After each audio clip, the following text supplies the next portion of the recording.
What if we treated a 1400-year-old book not as something to just believe or reject, but as a piece of evidence at a crime scene? A book that, to this day, has people on all sides totally stumped.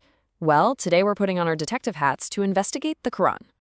Now, our guide for this little investigation is, well, probably not who you'd expect.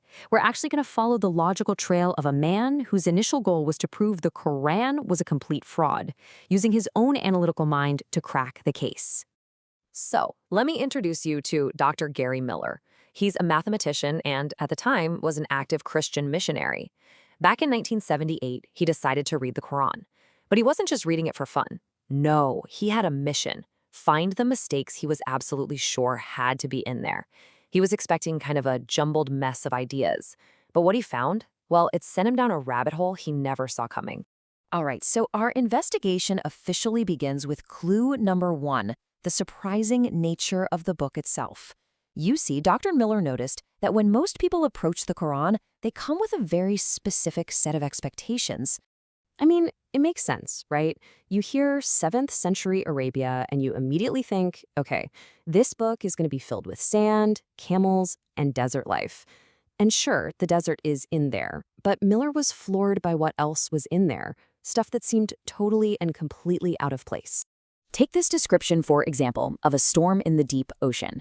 Miller tells this story about a professional sailor who read this verse and was just blown away by how accurate it was. So much so that he asked if the Prophet Muhammad had been a sailor himself. When he found out Muhammad had lived his whole life in the desert, apparently that was enough to convince him.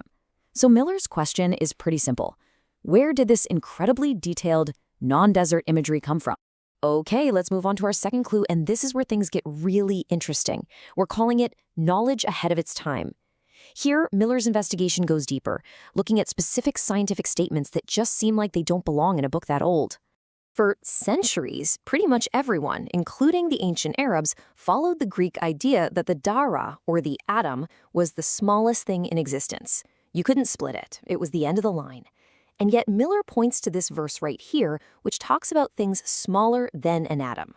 This was written more than 1,000 years before science finally confirmed that, yep, you can split an atom. So how? This line of thinking led Miller to the work of Dr. Keith Moore, a top embryologist at the University of Toronto, a guy who literally wrote the textbooks on the subject. A group of scholars showed Dr. Moore verses from the Quran about how a human embryo develops and basically asked him, is this accurate? One word in particular, alaka, really caught Dr. Moore's eye. It's used to describe a very early stage of the embryo. So he goes over to the zoology department, finds a picture of a leech, and puts it side by side with images of an early human embryo. And you know what?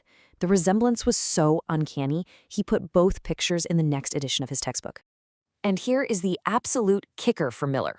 A reporter asked Dr. Moore if maybe, just maybe, ancient people could have figured this out through some kind of crude dissections.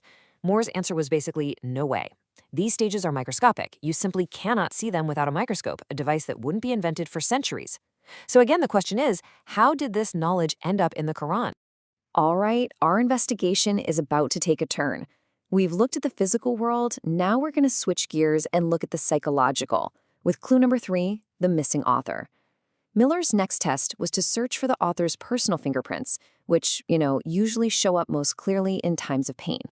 I mean, just think about what the Prophet Muhammad went through. His wife Khadijah, who was his absolute rock, she died.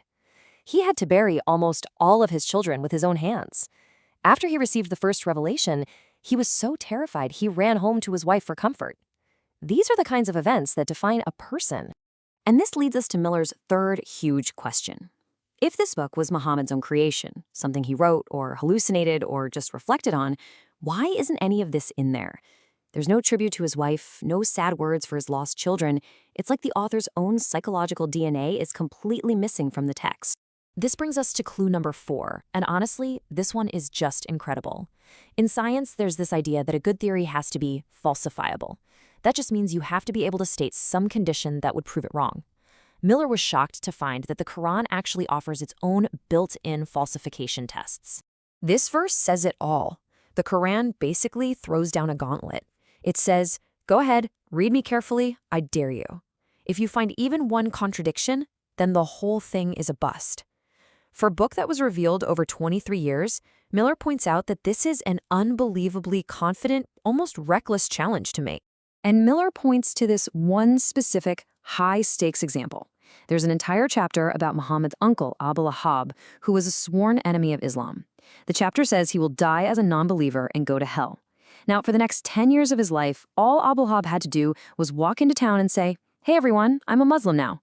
Just pretending for 5 minutes would have destroyed the prophecy's credibility, but he never did it. It's like the author of the Quran was betting the farm on this one man's future choices. So, if this book isn't what it says it is, then what is it?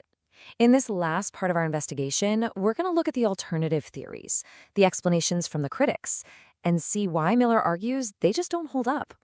Generally, the critics fall into two main camps. Theory A: Muhammad was a liar, a brilliant, calculating conman who made the whole thing up. Theory B: he was a madman, sincerely delusional, and truly believed he was getting messages from God. Miller says, look, you gotta pick one. And here's the problem Miller flags. To explain all the complex, consistent, incredible information in the Quran, you need the sharp, planning mind of a liar. But to explain Muhammad's absolute, unshakable confidence, like hiding in a cave from his enemies and telling his friend, "Don't worry, God is with us," you need the genuine conviction of a madman. A person simply cannot be both. The two personality types cancel each other out. And as a mathematician, Miller also looked at this as a probability problem. Think about it. The Quran makes all these specific claims about the natural world, from saying worker bees are female to describing the sun moving in its own orbit. The chance of guessing one fact right, maybe 50-50, but the chance of guessing two facts right is 1 in 4. 3 is 1 in 8. The probability of guessing thousands of specific, verifiable facts correctly without a single error, it just becomes mathematically impossible. And you know what's really wild? It's not just Miller who reached this conclusion. He points to this quote from, of all places, the New Catholic Encyclopedia. And after reviewing all the different historical theories about where the Quran came from, it basically says that all the human-based explanations have been tried and they've all failed.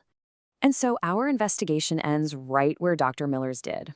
After following all the clues, the surprising content, the knowledge ahead of its time, the missing psychological fingerprint, and the impossible challenges, he argues that all the normal, human explanations just fall flat. So we'll leave you with this final question. If it wasn't written by a liar, and it wasn't written by a madman, what explanation is